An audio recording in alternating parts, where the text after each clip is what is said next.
Hello, welcome to Staring into the Abyss. I'm your host, Richard Gerlach, and pardon for my raspy voice, but it's been worn out today. And sadly, Matt cannot be here, but with us always is Vitlame Mist. Heyo. And a very special guest, Todd Keisling. Hello. Welcome back to the podcast. It's been quite a while. Yeah, it has. I guess 3 years? Yeah, 3 years, something like that. Yeah, you came on. We talked the Nightwire, I think. Yeah. I guess that was around the time of the original Devil's Creek release. Yeah, I think it was actually. Maybe before. Yeah, must have been around that time. That's a long time ago. Yeah, and it feels like a long time ago. Well, you have a new collection out right now called The Cold Black and Infinite Stories of the Horrific and Strange. And tell our audience a little bit about this collection. So Cold Black and Infinite is my second collection. It encapsulates the last 5 years of my writing career. It's 16 stories, all with different ranges, different types of stories, but they're all pretty dark in their own ways. And it's a good entry point for folks who aren't familiar with my work. There are some pieces that tie in with the Southland mythos, which is where Devil's Creek, exists in my canon.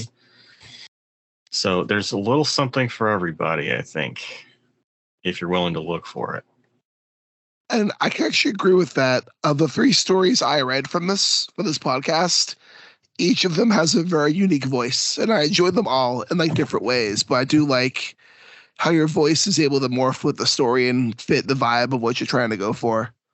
Thank you.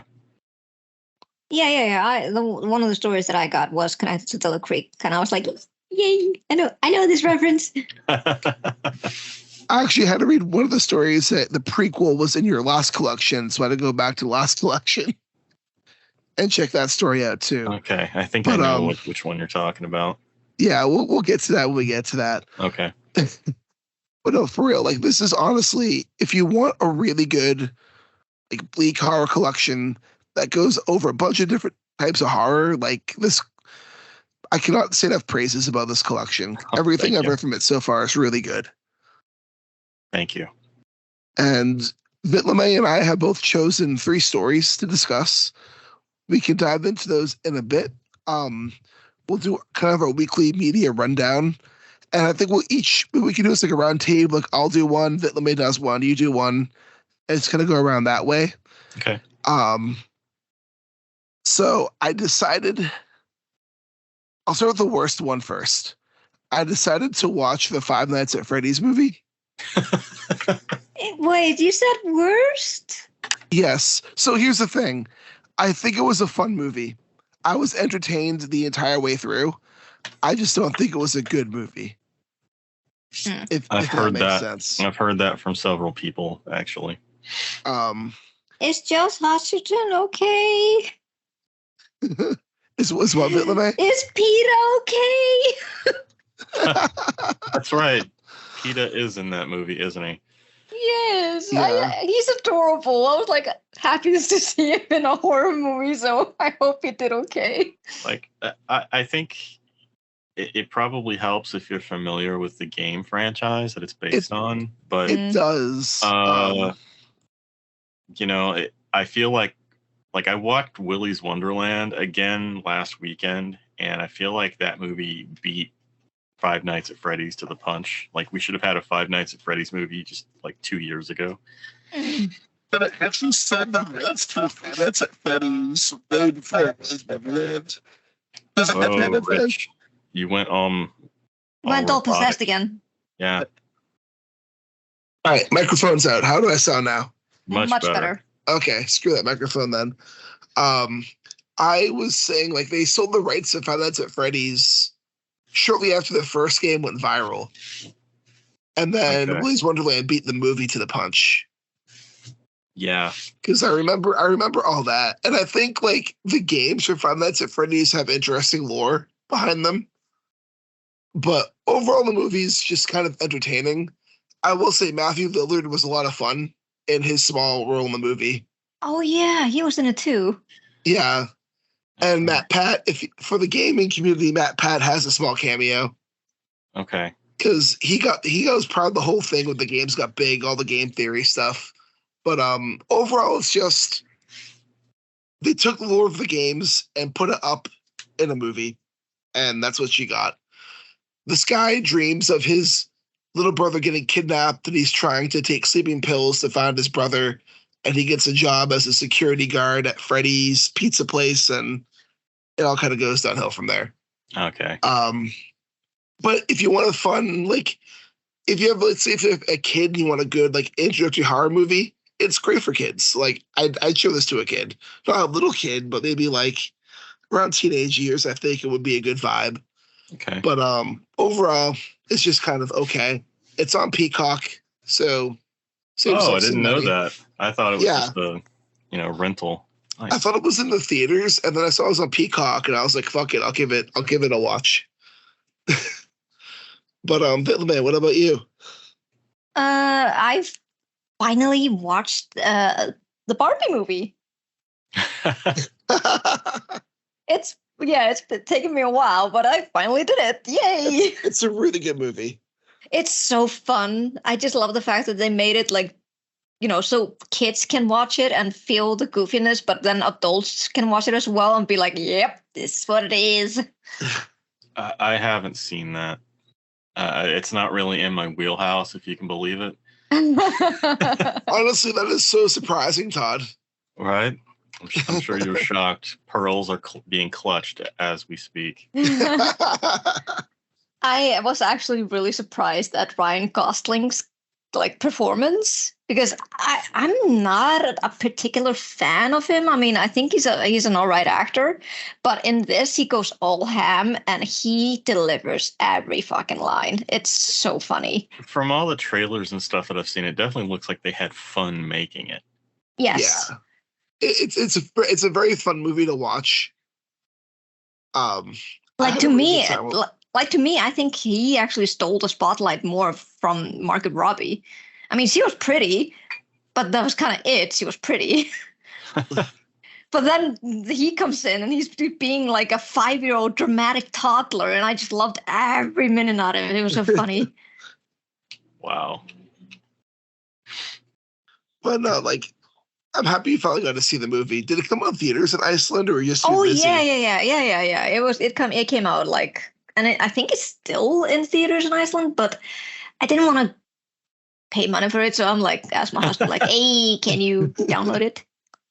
That's fair. And we just had a double movie night last night. So we watched Barbie, and then we watched a horror film that I'll talk about afterward in a bit. Todd, what about yourself?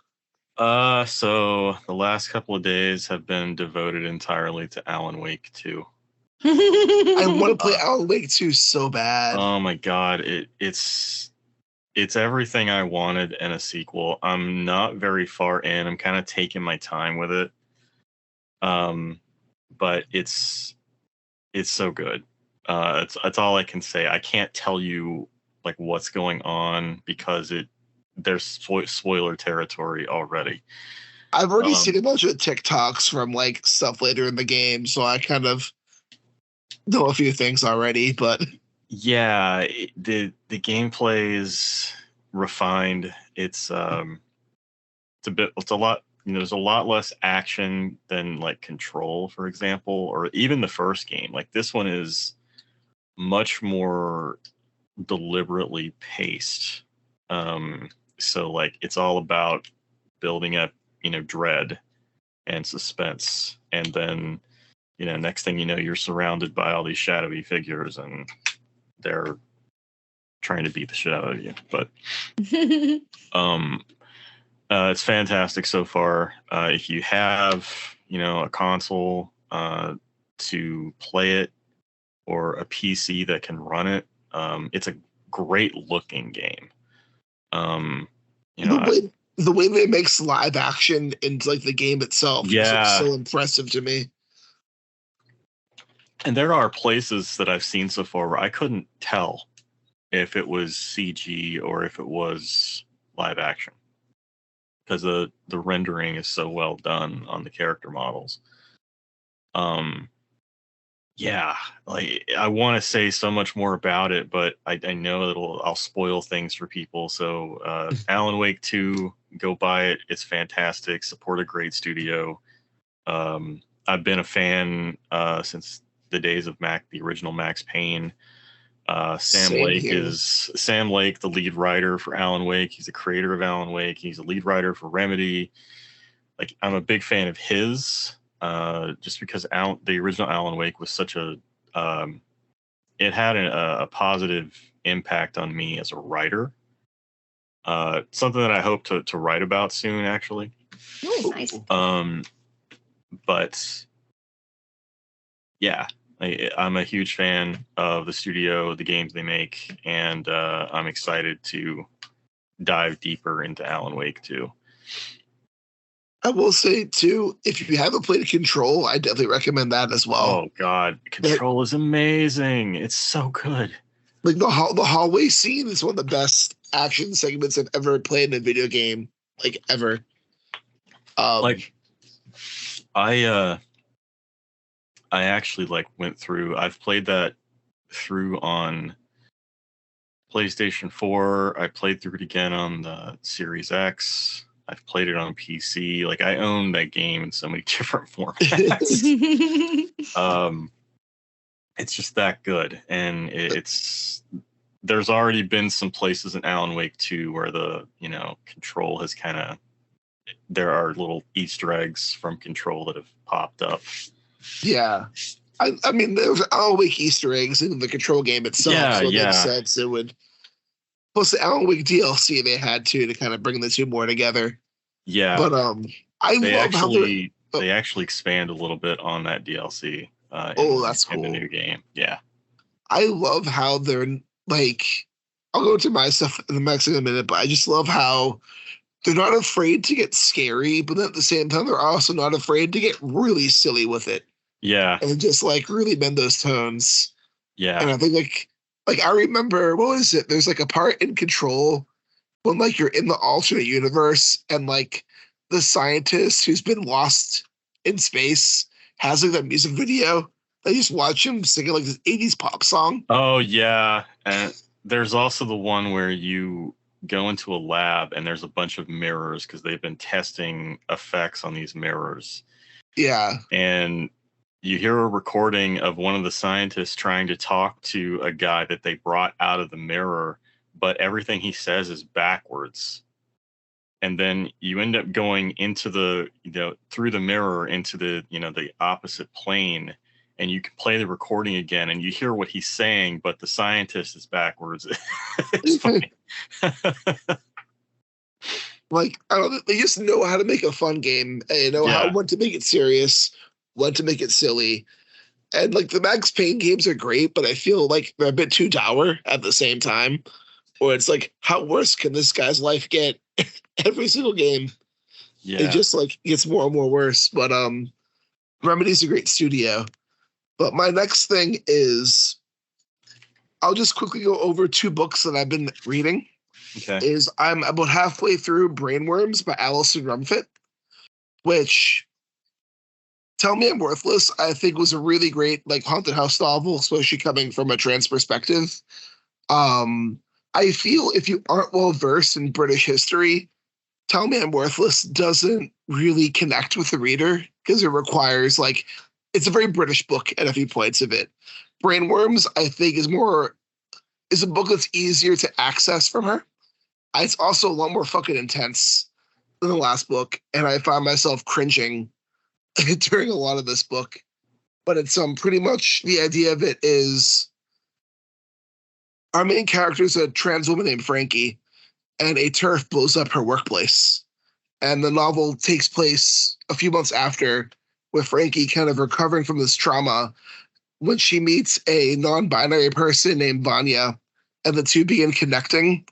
And the relationship goes from kinky to toxic very fast as it begins to connect back to the trauma that Frankie is processing through everything. It's a really good like body horror novel at points too. And the whole idea of people having brainworms, that's a literal thing in this book where like they're shoving brainworms into people's mouths to like control their thoughts and shit. It gets really fucked up, but it's really good so far. What, Todd? So that's interesting. And the other is I finally got a copy of John the Balladeer from Valancourt Books. Oh, I still need to get that. It arrived in the mail the other day, and it's just all the John the Balladeer short stories. And have you ever read these stories before? I haven't. I haven't read anything by Manly Wade Wellman. And that is who wrote John the Balladeer, right? Yeah, Manly Wade Wellman wrote John the Balladeer. I got my authors correct. I haven't read any of his stuff, and it's something that it's been on my list forever. So I'm glad that they kind of released like a John the Balladeer collection. Yeah, this is the collection is all the short stories in chronological order. Nice. But it's none of the novels, just the short stories. Okay. I actually about maybe 5 years ago at this point, I ordered a box set, hardcover set of the John the Balladeer short stories and novels from Halfiner Press, and I'm still waiting for it. But I'm hopefully one of those, huh? It's one of those. But I'm fingers crossed it's coming soon.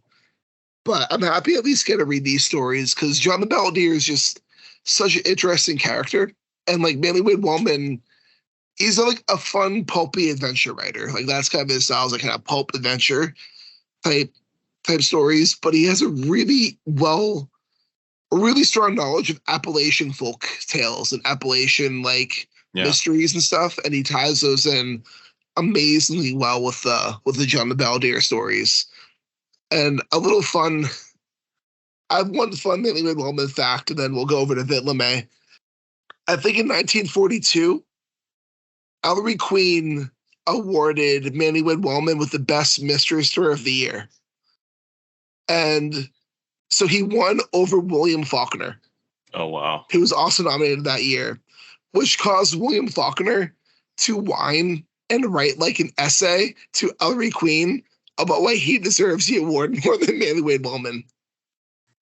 So, well, it's nice to know that kind of bullshit, isn't new. It's been around for a very long time. Yes.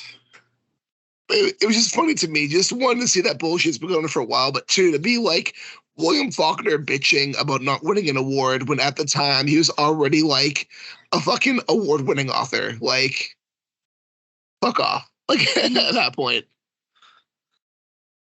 But Vit LeMay, what about you? So yeah, like I said, yesterday was kind of like a movie night with me and my hubby. And we watched Barbie, and then we decided to watch a horror movie. There was this one that dropped on Disney Plus because Disney Plus here in Europe is connected with Hulu. Mm-hmm. And there was this movie that was called Appendage. And it was a brand new movie, I think. I think it just came out like this year. And it was funny. It was categorized as horror comedy. And I'm like, okay. I wonder what kind of comedy this is going to be. I found out soon enough that, yeah, you would laugh at this movie. I wouldn't say it was bad. It was okay. It was kind of long. Like, it didn't have to be 1.5 hours. It was, I think it only needed just an hour. It's kind of dragged on a little bit. So basically it's about this girl who has this kind of like a birthmark on her like lower abdomen, just like right below the ribs. And suddenly, like whenever she kind of feels stressed or like annoyed or like feeling the negative emotions, like something kind of was like it was bursting out. Like there came like a bulge in that place. And it kind of showed a really nice, body horror in it. And then suddenly, after one night of feeling all the emotions, it just came out. Gross. And yeah, it was really gross. And it talked. It had limbs, and it looked awful. It was like they were using animatronics with it, like special effects, so it wasn't CGI, which I actually appreciated. I really want more like horror movies with that. It's kind of like an homage to the like The Thing and stuff. Yeah. And this apparently was like a twin that she had absorbed or something. Okay. And it just was kind of like bringing her down, like giving her all, like telling her like she was worthless, like nobody loves you, and like I am the only one who can be with you and stuff. And it was kind of funny. And every time she kind of like this thing managed to succeed in making her feel bad, it was like she kind of consumed that emotion and it grew bigger. That's bizarre. It is. And it was so funny, like around the middle stage of her growing, she kind of looked like this thing, kind of looked like the teenage version of the shit demon in Dogma. Which is why I was like laughing like crazy, because I thought it was so funny. I was like, oh my god, I can't unsee this right now. And just like trying to take this more seriously was not happening. But all in all, it was okay. But I kind of figured out the plot immediately. And yeah, but it kind of dragged down. It was like at the end, they kind of didn't know how they were going to deal with what was going to happen with the thing. And the route they took was, I guess, okay. It wasn't the route I was expecting. But for me, if it was to be like a full-blown horror movie, I would have gone with kill everything with fire. but they didn't, so I was a little bit disappointed. But it's on Hulu, I think, in the States, so you might check it out. Okay. And what about you, Todd? Let's Do you have see, any others besides Alan Wake? What else did I? So it's not a new movie, but we watched The Dark and the Wicked for my Patreon movie night on Friday. It's such a fucked up movie. Oh my god, I've seen that movie several times, and it's still such a sucker punch. I need to try that movie again, because I remember like respecting it but not liking it. But I feel like it might hit different if I give it another try. Yeah, it's if you've ever like had to take care of a loved one or an elderly person, Yep.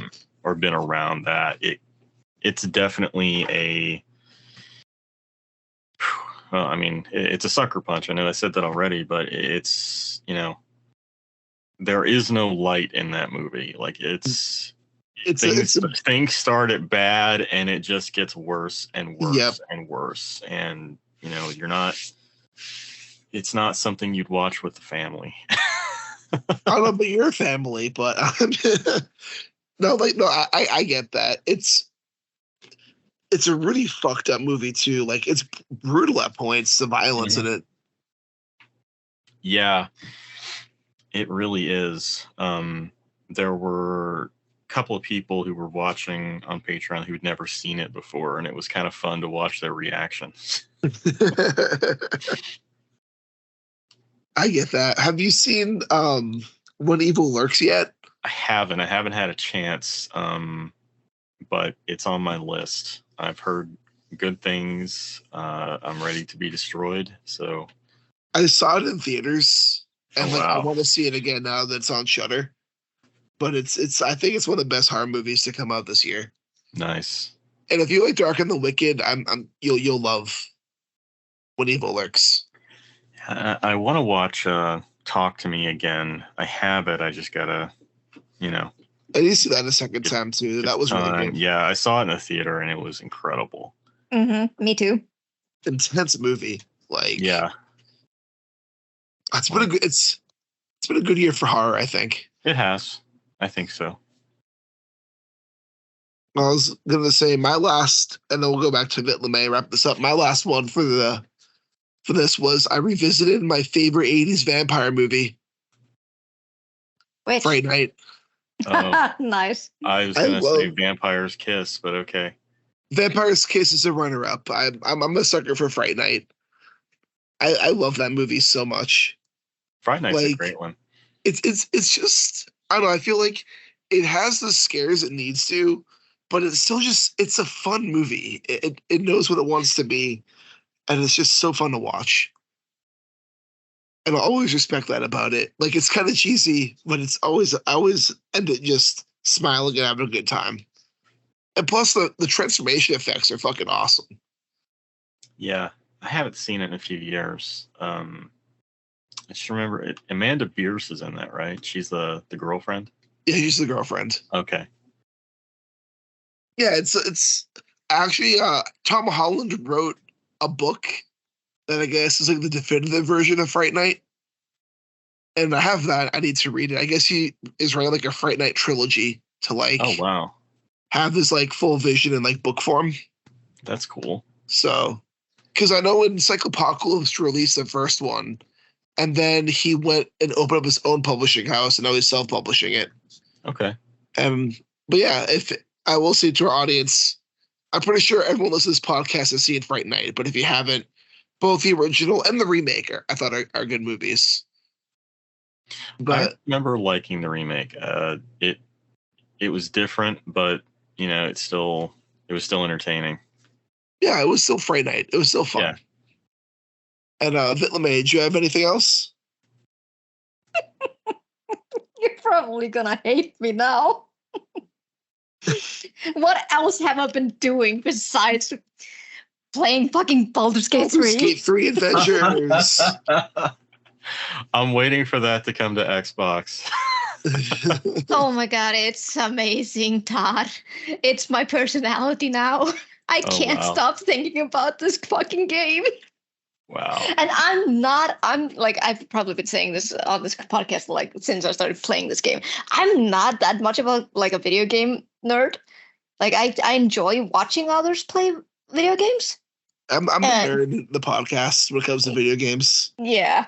And usually the ones that I like playing is like Pokemon or something. I mean, Yeah. because I've been with that like since I was a kid.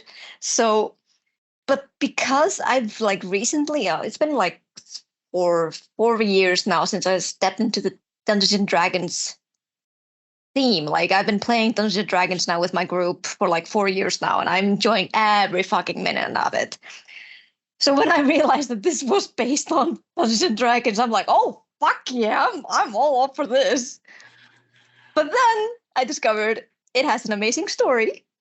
It has such complex characters. You're dealing with a lot of choices that gives you anxiety. Yeah. And I really, really love it so much that I'm actually kind of creating my own story within this game. Like with my character. I'm like, everything that I do, I try to think through the character, like, this is what she would do. Yeah. I mean, most and definitely. that's the heart of D&D right Mhm. there. It Yeah. is. And it's just so much fun. And I'm like, I think I'm like 70 hours gameplay now. I hate the fact that they actually remind me how much I've been playing this game. That's But- that's something I noticed with Starfield. It like doesn't overtly hit you in the face that you've been playing for, days, not hours, days. Oh, really? That's even worse. But you've Yeah. seen my new Vegas playtime. I haven't. I have days and hours of New Vegas still saved in my playtime. Nice. Yeah. So I'm in Act 3 now. I've entered the titular Baldur's Gate, and I have so much anxiety because there's so many side quests that I'm like, oh my god, I have to do all of them, because if I don't, I will shoot myself, because I have to be a good character and try to help as many as I can, because I'm trying to atone, because I'm not an evil character. This is something that happened like in the last couple of podcasts, that I discovered that the one I'm playing, the god that I'm worshiping, is actually an evil god. Aren't they And all? No, most of them are usually neutral. This one is chaotic evil, and I'm like, I had no idea. And I'm like, fuck. So I'm trying to atone, or like my character is trying to atone for everything that she's done so far. And the characters that are with me, my companions, are not making it easier for me. Because two of them actually love the chaos, and and I'm trying to be nice to them. So I'm like, okay, I can roll with the chaos just for a little bit. Nice. Yeah, I've tried to avoid like seeing anything story related because I am gonna play it. When it came out, I thought about getting it on PC, but I was in the middle of, novel rewrites, and I knew if I bought that game, I would never get that book finished. Oh, yeah. I mean, I had plans of doing something with my second short story collection before Christmas, and then that's just gone out the window now. I'm like, no, I have time, thankfully. That's the beauty of being self-published. I don't have any deadlines. Baldur's Gate's taking over Vitlame's life. Yeah. Vitlame, if it makes you feel any better, my second novel was delayed because of Skyrim. So. Okay, I feel so much better now. Thank you. Don't worry. And I know I almost flunked out of freshman English in college because of Counter-Strike. So.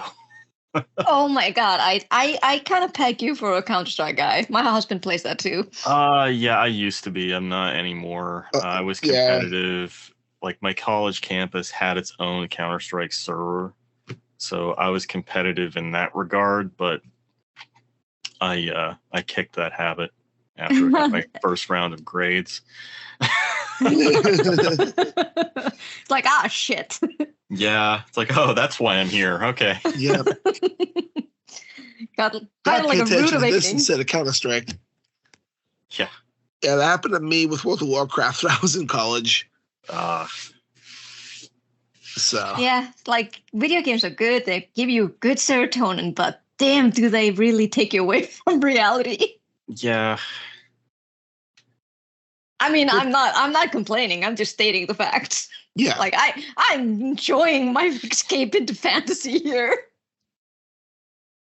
But sometimes you need a good thing to disassociate into. Yep, and I mean, with the world burning right outside, it's good. It's fine. Yep. Do you have anything else, Todd, or is that kind of it for your week? That's kind of it for my week. I'm not an exciting person. I'm not either. That's why I watch way too many movies and watch too many TV shows. But that's kind of to par for me. So Vitlame and I have both chosen 3 stories from your collection to kind of like talk with you about. Okay. The 3 I chose are 245 to New Seppuku, Tommy and the Destructobot versus the Bullies from Future Street, and We've All Gone to the Magic Show. Nice. Yeah. And Vitlame, what ones did you get? Yeah, I decided to write Midnight in the Southland, and the Happy Town Yuletide Massacre, and Y2K. Oh, that's interesting. Okay. Yeah, it's funny though, because whenever we talk to someone who has a short story collection and we like randomly pick stories, I always get the ones that are either super traumatic and make me depressed as fuck, or I get the porn ones. Yeah, or the super fucked up, or the porn ones. That was really funny that you got the porn one for the Mike Lombardo collection. That was like, that was really funny. Yeah. So I was really happy with my choices, because they were all a good, nice mix that made me ponder things. They made me laugh, and I thoroughly enjoyed them. Oh, thank you. Yeah, and I'm same with my stories too. It's like, I know, like when I think of like your fiction, Todd, even before we get into these stories, like the first thing that for me comes to mind is Scanlines, just because that book fucked me up in like the best way possible. I hear that a lot. But like, and it's easy to look at like your fiction and see like Scanlines or all the other stuff and think like you have a very kind of dour or depressive tone with your stories. But like this collection really shows your range, where like there's humor in a lot of these stories. They're very easy to read. For a lot of them, they have a playful nature about them. I feel like it's a very fun collection. Oh, thank you. I'm a depressive person, So I deal with depression on a daily basis. So obviously, yeah, that's going to seep into my work. You know, I guess if I have a brand, it's dread, and there's different ways that can manifest. And I'm also not I don't really do happy endings. Like they're not just hopeless all the time, but my philosophy when it comes to like stuff like that is, there's always a cost. And, like a lot of people say the ending for Devil's Creek is happy. I'm like, how the fuck are you looking at that? Like how is that happy to you exactly? Like happy endings have to be earned, but because there's always a cost, it's bittersweet at best. So I feel that. And I mean, I will say you definitely get that with these stories is like they don't all have a happy ending. It's kind of different shades of either negative or sad or a bit like on the dour side, but at the same time, it's not just very obvious it's going that way. Like I'm also like I could be I'm pretty depressive at times too, so that seeps out my fiction as well. But it's also there's ways to go about it that kind of plays with that tone a lot. Yeah. I think Langan's forward to the collection really like nails it. Like obviously I'm not a good source to objectively examine my own work, but John really got to the root of what I do. And, it's the absurdity, the chaos of the universe, it's life doesn't make sense. And life rarely has a happy ending, if ever. Yeah.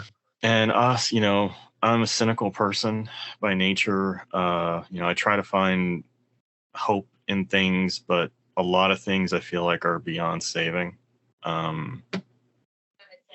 And now it's kind of like, well, this is the state of the world. This is the state of things. And it's completely fucked for ourselves, our children, our children's children.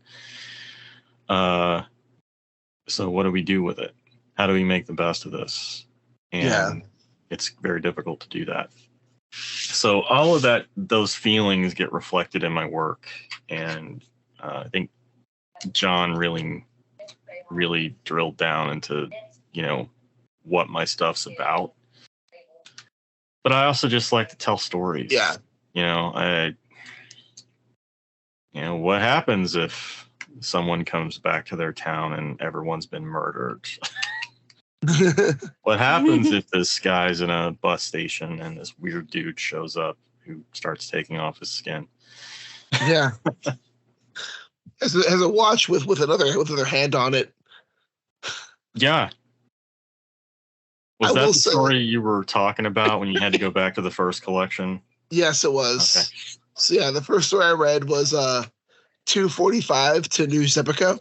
Yeah. Which, I mean, to be honest, I picked this one because we talked the Nightwire and like, oh, it's the Nightwire reference. Okay. Well, let's go into this story. That was my kind of thought process with it. Yeah. And this was a really great take on the idea of kind of like liminal space and liminal like time. Yeah. Where it's just like there's a time that's happening in a liminal space that we only get access to this one, I guess, like hour, minute, or whatever, like a year. And are you better off knowing this exists, or are you better off not knowing this exists? Like, once you know about this, can you go back? Like, what's going to happen to you next? And like even then, because he's even like. Now he can't stop thinking about New Zepico. Well, like New Zepico kind of takes over the entire story, the entire everything. And it's kind of like I just love the idea of liminal spaces and liminal time. I feel it's a very interesting concept that I don't see played with enough. I have a weird relationship with the idea of liminality. My first couple of books, and my earlier works, the Monochrome trilogy, are all about liminal spaces. I took a class my senior year of college that was strictly about liminality in literature. And that kind of introduced me to the concepts, and everything is a liminal space when you think about it. And weird things happen in liminal spaces. There's always this extraordinary or paranormal slant to things in liminal spaces that I think I like to explore. That I like to, what happens, at that moment just before, sundown, and, the night, it's dusk. It's not quite the nighttime. It's not quite the daytime. Weird things happen.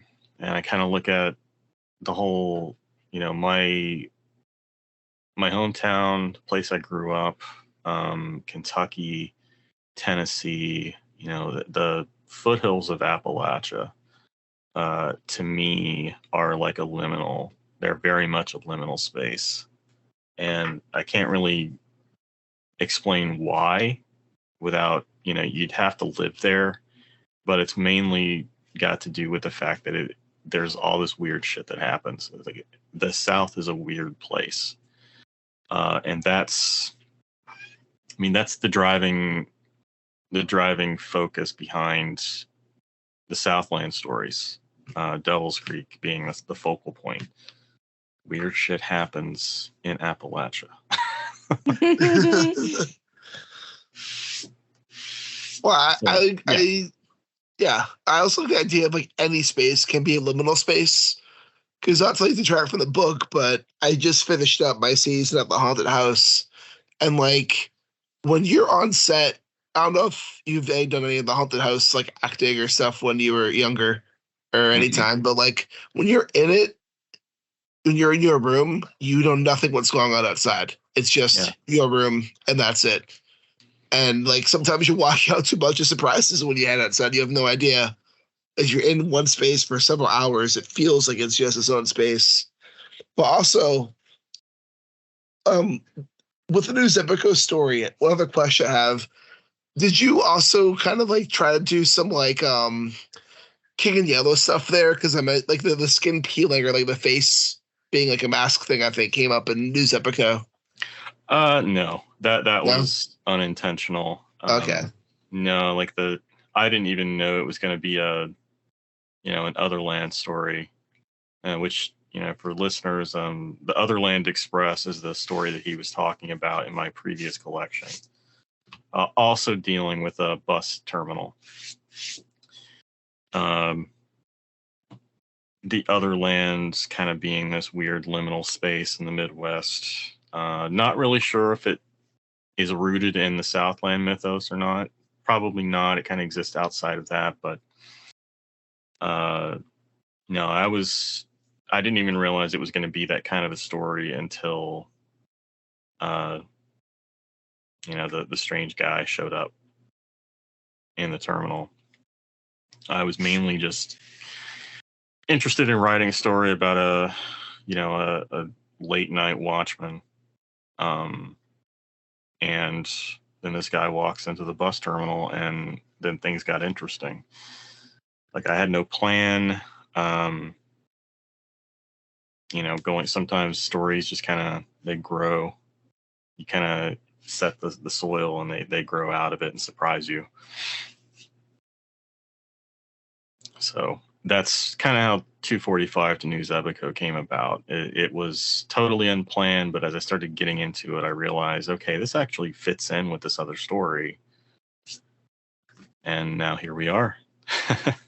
I will say it works though in the other story, but again, the other story kind of gives more context to it. Yeah. But just for our audience, like, it is a very kind of unnerving, but also like alluring story where like you kind of want to know what's going to happen next and where it's going. And I really enjoyed it. But Vitlame, what's the one you want to talk about first? I want to talk about the Happy Town Yuletide Massacre. Okay. Did you have like an author's note at the end? I didn't check. Yeah, there's author's story notes notes at the end. Yeah. Okay, so I have a sneaking suspicion that this might have been written for the Halldark holiday. Yeah, it was. So funny story. I wrote this story. It was down to the wire for the deadline. I had just hit 50K on a NaNoWriMo challenge, and I needed a break. So I wanted to get something in for Gabino's anthology, the Halldark antho that he was putting together, and I wrote it in a week and submitted it like on the deadline, the day of the deadline, and never heard back. For real? So I saw Gabino at an event later, like the following year, and I asked him, like, "Hey, man, I was just giving him a hard time. I wasn't upset. Like, shit happens. This is business." And I was just giving him a hard time. Like, I sent you a story and I didn't even get the common courtesy of a rejection. And he's like, "No, I responded to everybody." And I'm like, "Well, you must not have received it." So he didn't receive it. And so I saved it for later. This will go in a new collection because I can't really sell this any other market. Yeah, right. Interesting, because I submitted my story there and I got a rejection from him. Yeah, I like to think that maybe it would have got accepted, but I can't say it for sure. But that's. I mean, I can definitely. It had all the awesome theme of a Hallmark movie. Like it was such a weird one for me because so I'm making fun of Hallmark movies, but then what if and it's a slasher, but then what if I turned it into a weird fiction story slasher? Yes, that's exactly what it was. I can't really say how I do that because that's a huge spoiler for the ending, but that's the one that I've been mostly reading from at events this year. And it's the one that usually gets a pretty good laugh. And it is. It's just been a pleasant surprise because I wasn't sure how it would go over because, I say that because I'm a huge critic of my own work. So I expect everybody to hate everything I do. But it's been really nice to see people react to that story. Definitely, because as Rich said, and as you kind of said yourself, like your theme kind of like is dread, and it's kind of like this, the thing, like this shuddering thing that kind of clutches you at the end. Yeah. But this one, it had that kind of lingering thing on, but it was just so campy and it was so much fun.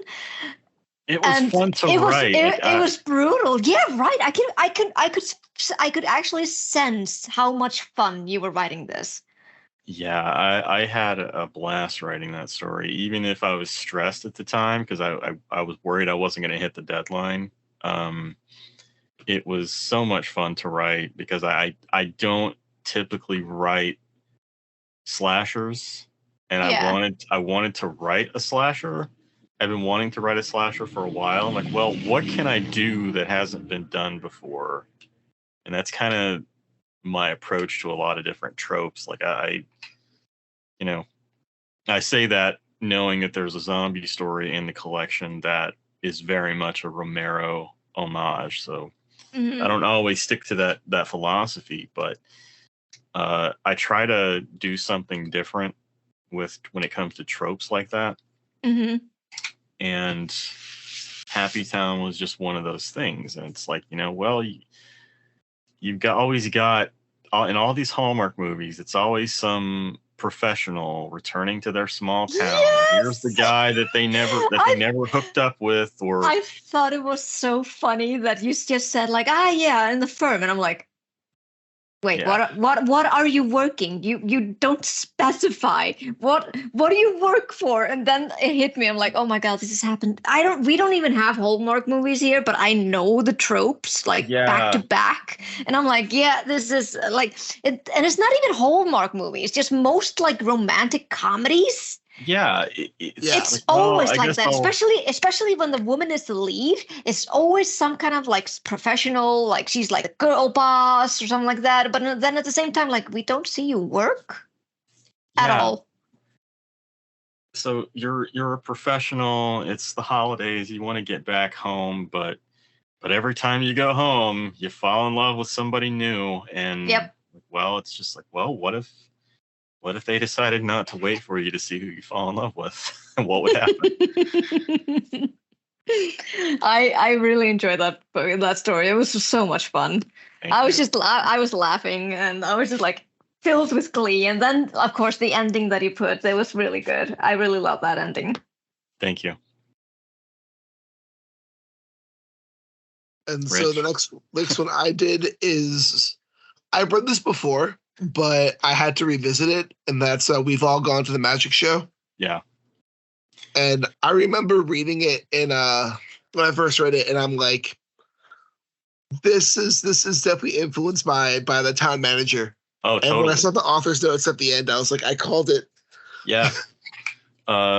It's such a wonderful Legatian kind of tribute story with some fun mannequin stuff. Thank you. That was my first professional sale, that story. So I knew from the start I wanted to close out the collection with that story because I feel like it's one of my strongest. I'm a huge fan of John Paget. John Paget is a protege of Legati. And when Paget opened up Vastarian, he asked me to send him something sometime. So I had been wanting to write a story about this place in the town where I live. I live in a very small town in rural Pennsylvania, and there was this house on the main street that used to be a storefront, and huge like picture windows in the front, one on either side of the door. And the people who lived there, they had like really thick curtains, to curtain off the windows because it's right on the street and you can, it's meant to be a storefront, but now it's a home. And they would put these mannequins in, on the other side of the curtain. So that's all you would see looking in these windows. And they would decorate them for different holidays. Like they put them in swimwear for the 4th of July. They put them, one would get dressed up like Michael Myers around Halloween time. And they would dress one up as Santa Claus for Christmas and all sorts of stuff like that. And so it was always fun to, when I go for a walk or go down to grab a bite to eat at the deli, it was always interesting to see what they were doing with it. And to me, it was I was kind of building this mystery in my head about who lives there, why are they doing this, and it would have been so easy to just knock on their door and ask, but I chose not to because I liked that there was a mystery to it, for me anyway. And I had this opportunity from John. I'm a big fan of Legati and John's work, and I wanted to write something about mannequins. So I had been wanting to write something about mannequins for a while, so I kind of revisited some of the stories that I like by Legati. Town Manager is one of my favorite Legati stories, and I love the approach and the voice to it. So that's how We've All Gone to the Magic Show came about. And what's crazy about this, and this is like one of those weird ass synchronicities that happens in the creative field, so I had an opportunity earlier this year to format the interior for Cadaver Records Chiroptera Press upcoming release of Crampton by Thomas Legati. And I need to order that so bad. So I did the interior for that. And it's for those who don't know what Crampton is. Crampton was a script that Thomas Legati and he had a co-author There was another guy, and I can't remember his name, and so I apologize if that guy happens to be listening. But Ligotti and his co-writer developed a script that was pitched to in the 90s to Fox to be an X-Files episode. Oh, I love that script. Yeah. And well, it gets better because when that didn't get picked up for an X-Files episode, they revisited it a few years later and developed it into a full feature-length script. And I had the opportunity to read this thing while I was formatting it and see like what they changed and how they expanded upon it. And it's fucking fantastic. So there's a line, or like there's a reference. So basically there's this place called, it's almost like a big circus tent, and all the townspeople in the town of Crampton, Ohio, end up going to this magic show at the circus. And there's a note that's like they find or something, or a flyer, or like on a storefront window that says, "We've all gone to the magic show." And what's nuts is I wrote the magic show years before I ever read that. And it was nuts. I'm like, it was kind of like that meme of Leo DiCaprio pointing at the TV. Like, hey, you know. I got that reference. I get that reference.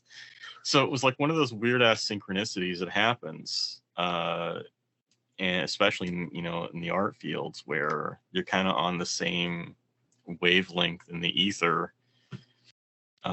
So, you know, that's a little weird piece of trivia for you, but yeah, Magic Show is probably one of my personal favorite stories. I'm proud of it. It was my first sale at professional rates to Bastarian. Thank you again, John Paget.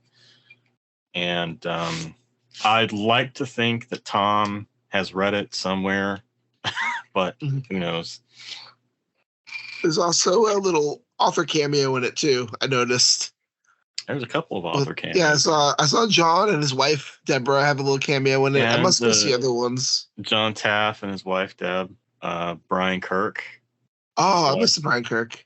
Brian Kirkland. Yeah, I missed that one. Yeah, Brian Kirk, and I also reference my friends Richard and Tina Wood. Richard's also an author. So yeah, I got their permission, of course. Yeah, honestly, like I thought this was a really good story. Like, I can definitely see why it was put in Bastarian. It has a very strong Ligotti vibe. Who's honestly one of my favorite authors. Like, I feel like there's a time when you're a horror reader that's like before you discover Ligotti and then after you discover Ligotti. Yeah. It's like I feel like he's just that milestone author that like everything changes once you kind of interact with his work. This I feel held that homage up pretty well. I tried to write a story that felt like a nightmare, because to me that's what all of Ligotti's stories feel like. They feel like nightmares. Yeah. And I love how it kind of gets into the more kind of like the universe around us and kind of like your interpretation of that. I won't spoil for the audience, but I just loved kind of how you ended that story and dealt with all that stuff at the end. Like, if anyone hasn't read it, this story just packs a perfect punch at the end. Thank you. And Vitlame, what about you? What next one for you? The Y2K one. I really enjoyed that one. What really drew me to the story was how the format is. Really? The interview thing. I really like that. So, full confession, that was totally out of laziness. Really? So, it's not one of my favorite stories personally. Okay. I'm proud of it. I sold it. You know, I wrote it for Jim Chambers for Under Twin Suns, alternate histories of the King in Yellow. But I was in a bad place when I wrote it, and I knew I'd promised Jim I would submit something, and we're coming up on deadline. I'd had like a year to write it, and again, it was just bad timing on my part. So all the different approaches I took to it just weren't working. Like I wanted to the story, like I knew most of what the story was going to be, but I wanted it to be like a third person traditional narrative. Mm-hmm. And I just could not find the right footing. So one night I'm lying in bed, can't sleep because of reasons, and I just said, fuck it. What if I just stick with dialogue only? Because dialogue, I have an easier time writing dialogue than I do, just descriptions. Yeah. So if I'm struggling with a scene or something, I will let the character speak for a while. Which you should always do, but like I'll kind of, it's like I step back a little bit and let them do their thing. Mm-hmm. And so I decided, like, well, let's see how this goes. And the results were, Y2K. I had been wanting to write a story set around the Y2K computer crisis for the children who might be listening. There's a little history lesson. So in 1998, I guess it was, there was a huge revelation in the computer world where programmers had been lazy, and instead of 4 decimals for a year, they were only doing 2 decimals for a year. I'm probably butchering this, by the way, but essentially what would happen, it was theorized that what would happen when the clock struck, midnight, the year 2000, it would throw all the world's computers into a giant, into chaos, basically. It would fuck them up. Windows would stop working. Power would go out. We'd lose control of our nuclear reactors. It was mass hysteria, basically. Yeah. And none of that happened, obviously. Mm-hmm. But Y2K was what it was called. Year 2000. The Y2K computer bug. And I wanted to write something that tapped into that mass hysteria. And when Jim approached me about doing a story, it wasn't just a traditional King in Yellow inspired story. He requested something that was basically a take on the world of the Repairer of Reputations, which is the first story in the collection, The King in Yellow.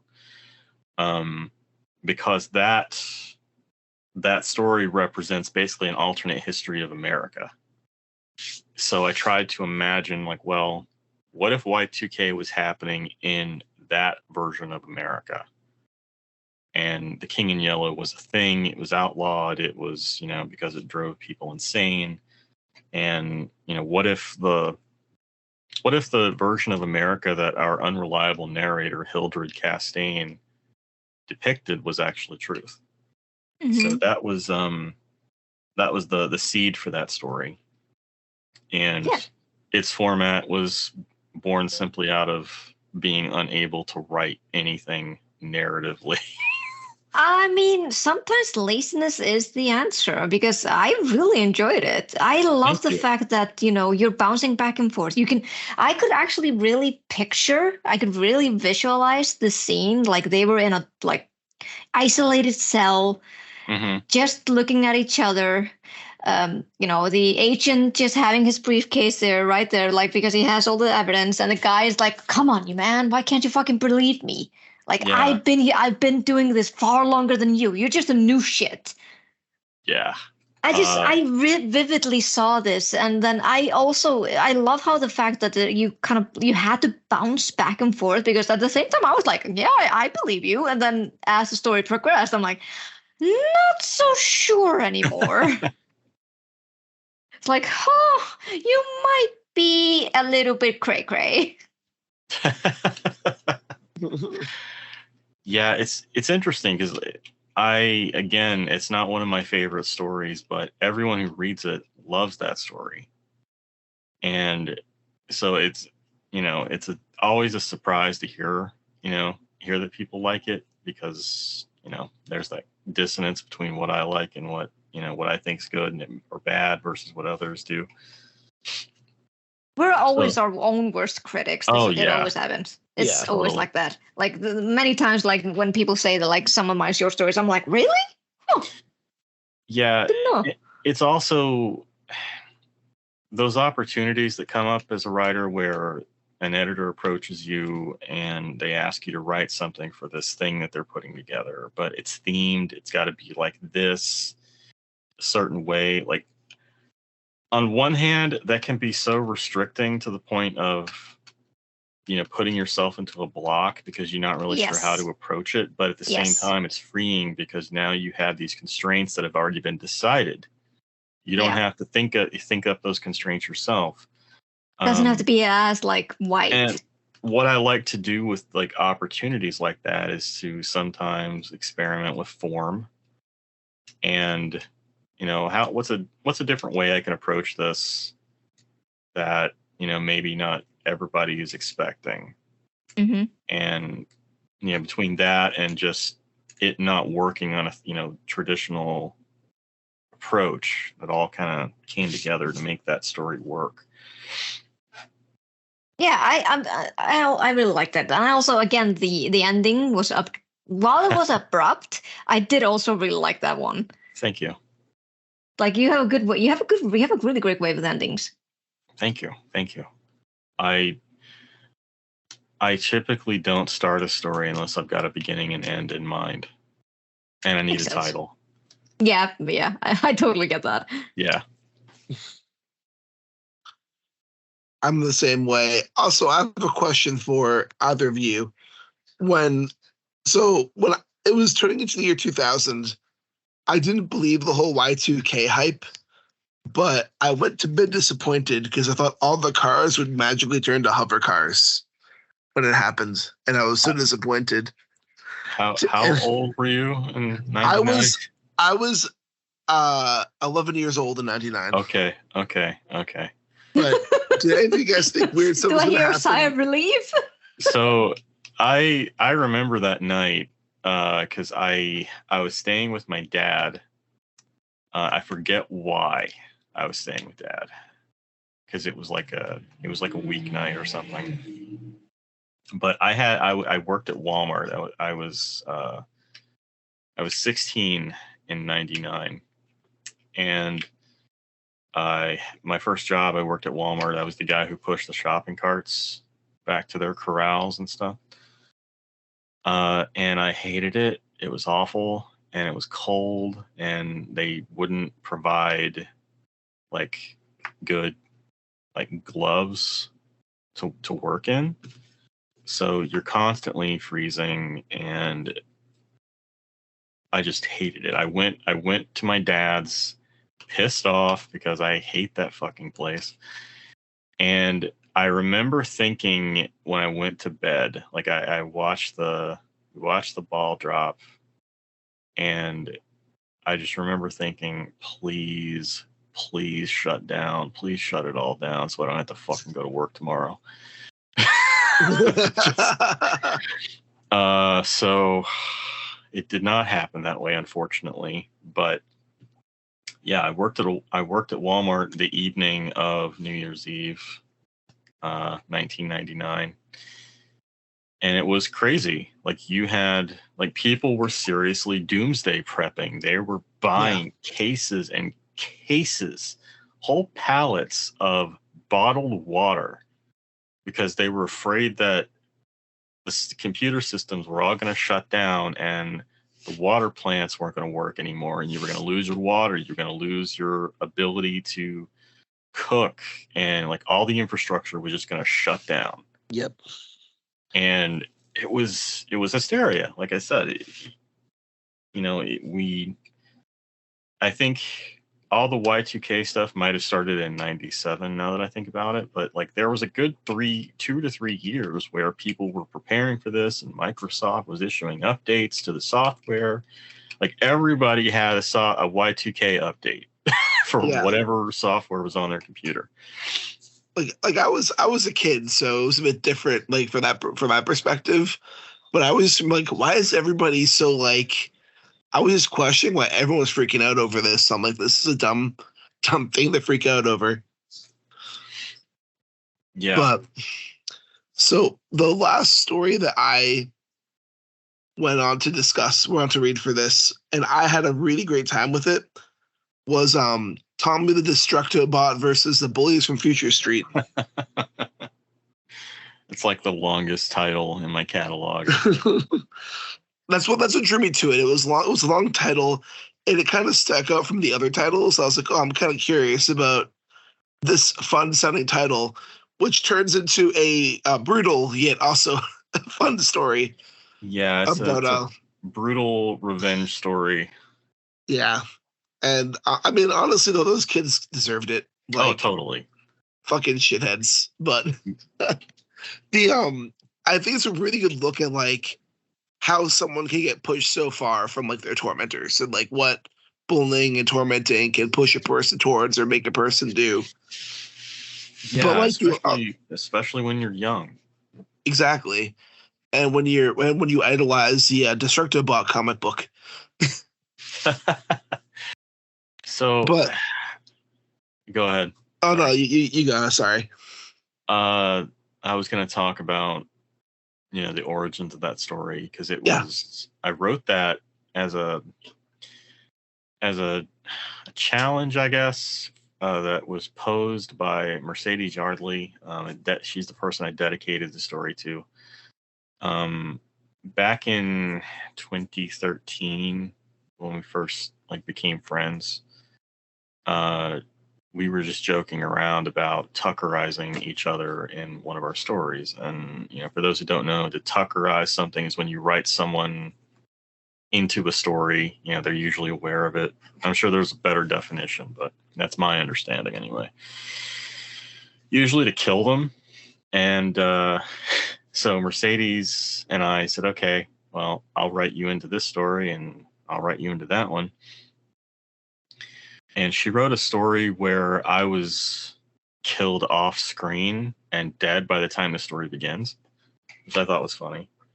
And I was cooking up a story about, this disabled kid who is being bullied and, kind of becomes like this.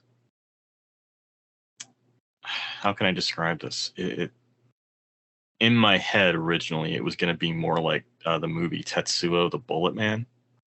I kind of saw a little bit of the Tetsuo with that half machine, half human. Yeah, the guy's kind of becoming a machine, and it's this weird bioorganic thing. But the catalyst for this, though, was a problem, and I struggled with it for a while, and so it took me years to finish that story until it finally clicked one day, and I'm like, oh, that's the catalyst, and that's how Mercedes became a scientist in the story.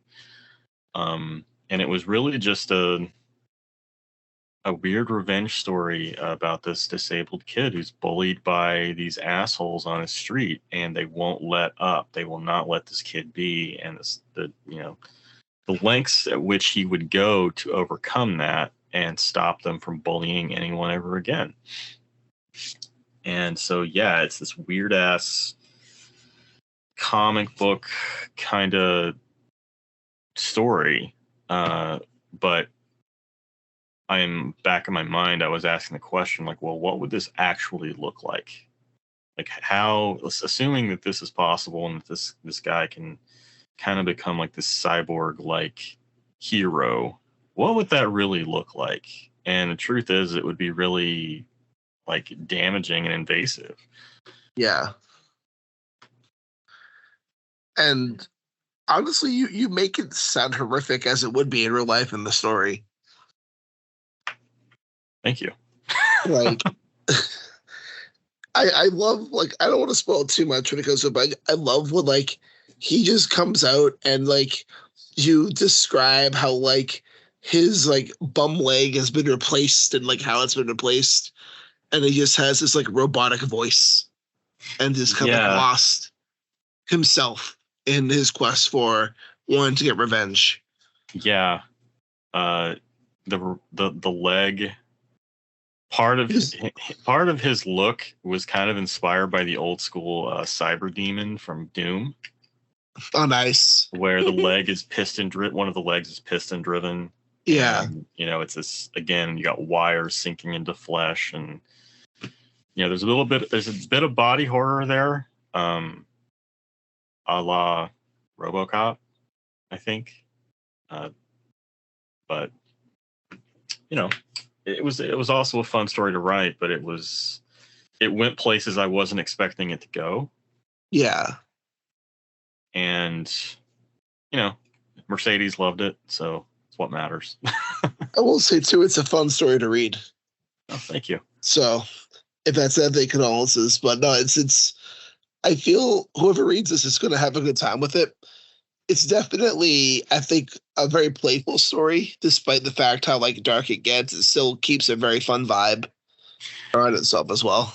Yeah, something I try to do from time to time is set the tone in opposition to what is going on. I mean, Happy Town's another example where you're dealing with some pretty dark stuff, but the tone is kind of light and, happy and or just very matter of fact. It definitely works for the story's advantage, I feel. But Wellman, what was the last story you chose? I chose The Midnight in the Southland. Thank you. That's a favorite of mine too. And I think even though I haven't finished the entire collection, but I do intend to do, I think it is a really good beginning of the short story collection. Thank you. I've heard that from a lot of people. That, to me, that one continues to surprise me because it's kind of a downer. Well, but at the same time, it's bittersweet. It's tender. Yeah. It's you feel down, but I felt hope at the end. Well, I guess it's a downer to me because I know there was one sentence that was cut from it. Oh, really? One sentence that explains what's happening.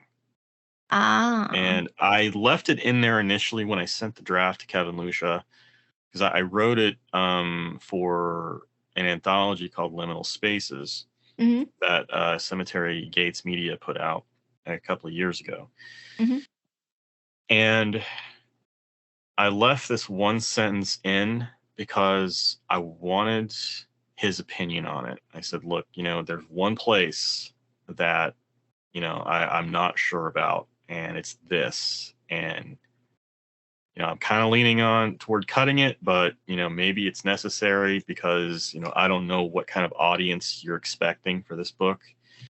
That sentence would take it from, a Blumhouse movie to, something more original. And I'm glad I cut it, but the one sentence would have put everything in perspective that makes it such a downer ending. I see.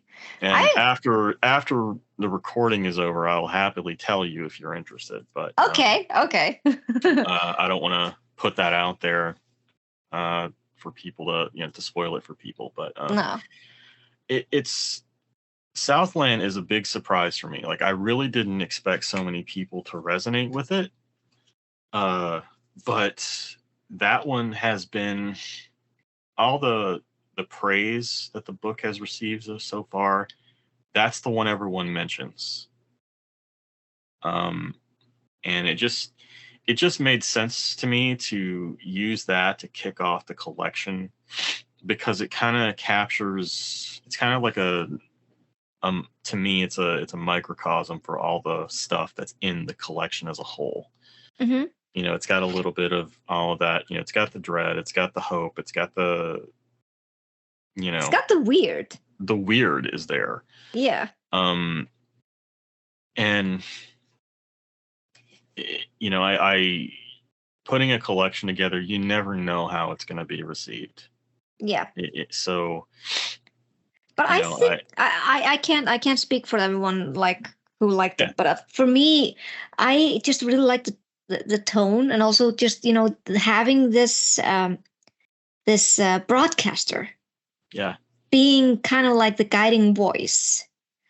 And I actually was like, if like, okay, so the radio things here are pretty mundane here in Mhm. Iceland, so we don't really have a lot of like independent radio shows or anything like that.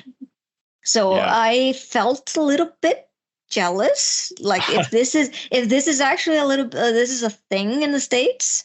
Yeah. So, because I remember in Devil's Creek, because in the story there, they had like that their town had their own radio show. Yeah.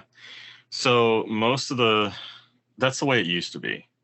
Most of the radio stations now are owned and operated by Clear Channel or iHeartRadio. So no matter what station you click on, it's going to be playing probably the same top 40, garbage. But back in the day, you had a lot more independent radio stations. I think podcasting has kind of taken that Yeah. to its next evolution, I think. Yeah, it's true. You actually you mentioned that in this story, that like the guy is like still searching for something that to fill the void of this specific broadcaster, even actually going to as far as to find if anyone had archived or put it in a podcast. Yeah. Which they didn't. And I kind of felt that. I was like, when you're looking for something specific, like it's not the same as the one like listening to the things that you used to do. And then something that actually brings together, because like as you mentioned in the story, he used to listen to that while he went camping with his dad, and this is a sentimental thing. So there's it's funny the origins of a lot of the stuff that's mentioned in there. I mean, of course, I dedicated the story to Art Bell and Nikki Nelson Hicks. Nikki's a good friend of mine who loves and writes a lot of pulpy horror, old school kind of noirish crime, Mm-hmm. a lot of stuff like that. And she's always like looking for the bizarre off the wall podcasts and TikToks and stuff. And it just seemed like there was a little bit of her in that story. But Art Bell really was a radio host of a show called Coast to Coast AM. And it was this show. I mean, basically Gus Guthrie's show, Midnight in the Southland, it's Coast to Coast AM. It's the same setup. It's, Art would take calls from people all over the world who listened to his show, and he, gave them the benefit of the doubt. He would listen to them. He wouldn't talk down to them. He wouldn't make fun of them. And they would call in with all this, stories about paranormal stuff. Like he had early recordings of EVP, EVP recordings from ghost hunters before that was the sexy thing to do. One of the more famous recordings, and this unfortunately turned out to be a hoax, but this is actually what led me to discover Art Bell. There was a clip of a supposed worker from Area 51 who called in to Art's show, and he's like spilling the tea on all the stuff that's really going on at Area 51. But then the signal cuts out. Like the radio broadcast, like the satellite actually went down during the recording. So by the time they came back on air, that caller was gone, obviously. And it was like the government shut down the stream so the guy would stop talking. And unfortunately that turned out to be a hoax, but like I first heard it in a Tool song. The last track on their Latter Alice album, they actually play a portion of that recording, and that's what led me to look up Art Bell and everything. But also the camping with my father, like my dad and I would go camping some weekends during the summer and the fall. And he would always fall asleep before I would, because I'm a night owl, and he would have the radio on his side of the camper, and I would be too afraid to get up and go change the station. So I would fall asleep listening to talk radio sometimes, or Dee Schneider's House of Hair, which was just all hair metal, which is fucking awful. But so that's kind of where that came from, and that sentimentality, and also the ferry, the Valley View Ferry in Kentucky is a real place. Oh, really? And I actually, Erica, my wife Erica, and I had just come back from visiting friends in Kentucky, and they had taken us across this ferry. And I lived in Kentucky for 20 years, had no idea this existed, and so it was really cool to kind of see this little hidden thing that had been out, hiding in plain sight, to me anyway. And I came back and I wrote Midnight in the Southland, and that was the first time I gave a name to this shared universe. So having it kick off Cold Black and Infinite seemed appropriate. And that's how the Southland mythos was born. It exists in the same space as Devil's Creek. I mean, I think there's even a reference to Stafford in that story. So yeah, that's Midnight in the Southland. I really liked it. Thank you. I had to go check that one out. I'm going to read more of this collection as soon as this podcast is over, but because I just really love what I've read so far. But are you going to have more Southland stories? Or is this kind of something? Totally. Yeah. So at my agent's request, I'm actually slowly building a timeline on my website. It's not live yet, but there'll be a timeline that kind of shows what the Southland stories in their context, without spoilers, of course. But yeah, there's definitely going to be more Southland stories. The novel I just sent out to my agent that just went on submission, that is a Southland story, even though it largely takes place in the Poconos region of Pennsylvania. Okay. Because Poconos, are kind of like an offshoot of the Appalachian mountain range. The Appalachians run the entire eastern seaboard, really, of America. So it's a Southland. It's set in the Southland universe, but it's not overtly, like Devil's Creek or anything. There's just a slight nod to the events of Devil's Creek.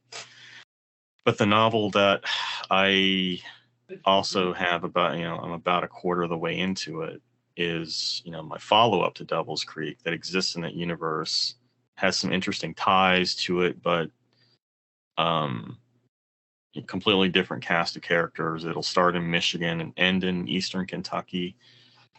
And the villains of the story have some interesting ties to Devil's Creek as well.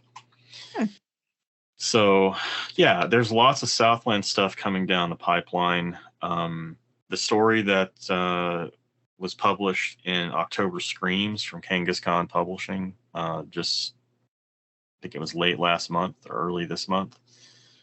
My story in that, The Puppeteer of Samhain, is a Southland story, and ties in with the story in Cold Black and Infinite, The Gods of Our Fathers. Oh, cool. So, they're not, but they're not direct sequels. Like, you can read them as standalone stories. You don't have to know like what happened to this character here to follow what this other story is about. It's just, you might see worldly references to it. It's no different than what Stephen King does with a lot of his stuff, where he'll just randomly throw out a reference to a character from a book 30 fucking years ago. It's sort of like that. I think that's fun though. Like I enjoy when the authors do that too. It's kind of a fun little like Easter egg for the fans. Yeah, I have a lot of fun with it. It's a neat sandbox to play in. It might, these stories might give context to a bigger picture down the road. But, yeah, like I foresee most of my fiction taking, tying in with the Southland in some way going forward. That's awesome. And is there anything you'd like to promote or anything? But this collection, obviously, but any other new publishing you'd like to point your readers towards? So Midnight in the Southland was recently produced in audio by Pseudopod. That's available. That was like a little over a week ago, I think, that it came out. It's read by Dave Robeson. Ooh. And it's fantastic. He killed it. I am beyond happy with it. And it actually led to something that I'm going to announce officially here for the first time. Yes. Drop a surprise bomb on you. So Dave Robison actually reached out to me about recording the audiobook for Cold Black and Infinite, and I'm happy to say that is going to happen. Awesome. He's actively producing it right now, as a matter of fact, so it should be out probably sometime in December, I would guess. We're just going through ACX, so I'm self-releasing it because nobody wanted to pick up audio rights on a collection of stories. They were more interested in novels, so I decided to do it myself and put it out there. Mm-hmm. And Dave was willing to do it, so I can't ask for a better narrator than that. Yeah. I had requested him for Devil's Creek, but the scheduling and timing and everything didn't work out, so I'm pretty excited to work with Dave finally on something, because I've been a fan of his for a long time. So yeah, Cold Black and Infinite, the audio version is on the horizon. Be sure to check out October Screams from Kangaskhan Publishing. It's got like everybody's in that book, and it's amazing. I may have done the interior formatting for that. Nice. And also check out Never Wake, a dream anthology. It's edited by Kenneth Kane and Tim Meyer. That's out from Crystal Lake Publishing and contains a standalone story that I call Onerophobia. Had a lot of fun with that one too. And yeah, it's like there's other stuff on the horizon that I can't talk about. So sorry. No, that's fine. No, everything you've mentioned sounds really great. And where can listeners get in touch with you? So my website is toddkeisling.com. That's E before I. A lot of people transpose those letters. I'm all over social media, unfortunately. You can find me on Twitter because I refuse to call it X. You can find me on You can find me on Blue Sky, which I'm slowly trying to, shift over to away from Twitter because fuck Elon Musk. Mm-hmm. I'm on Substack. I have a newsletter called Messages from the Southland. It's usually a monthly newsletter. And also on Patreon because every little bit helps. That's awesome. And Vit LeMay, where can listeners get in touch with you? I know you've been kind of hibernating, but... Yeah, basically. So I have my website, vitlememistauthor.com. And I'm also on Twitter at VitlemayS. I'm also on Blue Sky, though I have to be a little bit more active there at Vitlememist. Hopefully that will happen soon. And yeah, that's basically the ones that I usually hang out. And you can find me on Blue Sky under my name and also on Facebook. And that's kind of about it for me. I'm going to try to kind of be a bit more active on Blue Sky. I want to build Abyss on a new platform because I refuse to spend too much time on Twitter these days. But this is Richard Gerlach saying keep on staring and peace out.